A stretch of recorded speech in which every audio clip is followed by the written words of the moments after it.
Hi అండి. ఒక pan పెట్టుకొని ఒక 2 కప్స్ పల్లీలు తీసుకొని ఇక్కడ నేనైతే కొంచెం ఆయిల్ యూజ్ చేయకుండా ఫ్రై చేసుకుంటున్నాను.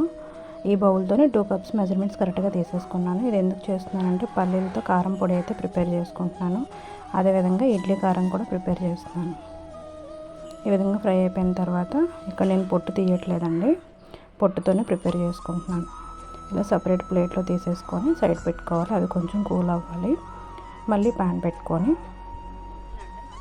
ఇక్కడ నేను పల్లీలో ఆయిల్ యూజ్ చేస్తున్నానండి. కొంచెం అంటే ఒక 2-3 టేబుల్ స్పూన్ వరకు యాడ్ చేసుకోవాలి.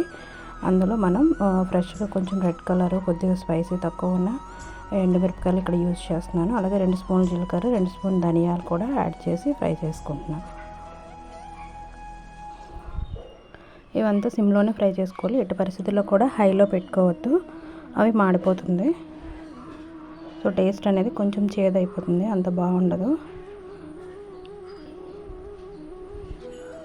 సో ఇది రైస్లోకి కానీ, రోటీస్లోకి కానీ, దోశల్లోకి కూడా స్ప్రెడ్ చేసుకొని తినొచ్చు. బట్ నేనైతే ఎక్కువగా రైస్లోకి, దోశలోకి తీసేసుకుంటున్నాను. ఇలా ఫ్రై చేసుకున్న తర్వాత ఫ్రెష్గా కొంచెం గుప్పడంత కరివేపాకు తీసుకొని నీట్గా వాష్ చేసుకొని ఆరబెట్టుకోవాలి. అలాగే 2 స్పూన్లు కందిపప్పు, 1 స్పూన్ శనగపప్పు, 1 స్పూన్ మినపగుళ్ళు తీసుకొని అవి కూడా యాడ్ చేసుకున్నాను ఇందులో. ఇవన్నీ మంచిగా ఫ్రై అవ్వనివ్వాలండి సిమ్లో. ఈ విధంగా నీట్గా ఫ్రై చేసుకొని కలుపుకోవాలి. నేను ఇక్కడికి వచ్చేసరికి ప్యాన్స్ కానీ ఏవైనా బటర్ఫ్లై కంపెనీవి యూజ్ చేస్తున్నానండి.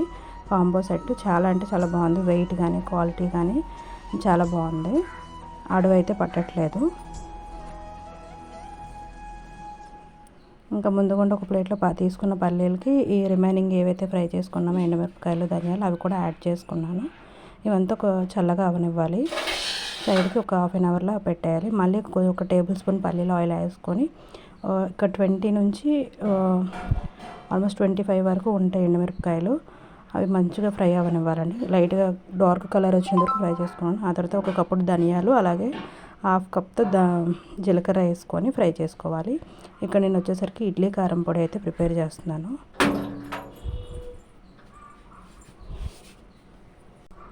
ఈ విధంగా సిమ్లోనే నీట్గా ఫ్రై చేసుకోవాలి. ఇది ఫ్రై చేస్తున్నప్పుడు మంచి స్మెల్ అయితే బయటకు వస్తుందండి, బాగుంటుంది స్మెల్ కూడా.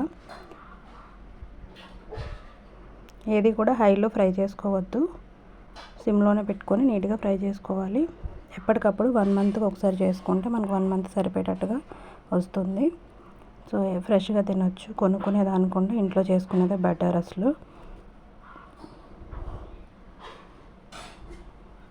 ఈ విధంగా ఫ్రై అయిపోయిన తర్వాత దాంట్లో మళ్ళీ ఒక గుప్పడి కరివేపాకు ఫ్రెష్ది తీసుకొని వాష్ చేసి ఆరబెట్టుకోవాలి ఫ్యాన్ దగ్గర. అలా ఆరబెట్టుకున్న కరివేపాకును కూడా ఇందులో యాడ్ చేసుకొని మంచిగా సిమ్లోనే ఫ్రై చేసుకోవాలి. ఫ్రై చేసుకున్న తర్వాత ఎండుమిరపకాయలు, ఈ పొడిని, ఫ్రై చేసిన ధనియాలని మిక్సీ పట్టుకోవాలి. మిక్సీ పట్టుకుంటే ఈ విధంగా కలర్ చేంజ్ అనేది అవుతుంది. మిక్సీ పట్టుకున్న తర్వాత కొంచెం ఆరిన తర్వాత ఒక ప్లాస్టిక్ జార్లో అదే హెయిర్ కంటైనర్ బాక్స్ ఉంటుంది కదండి, టైట్గా ఉన్నది, దాంట్లో అయితే నేను ఈ విధంగా యాడ్ చేసుకుంటున్నాను.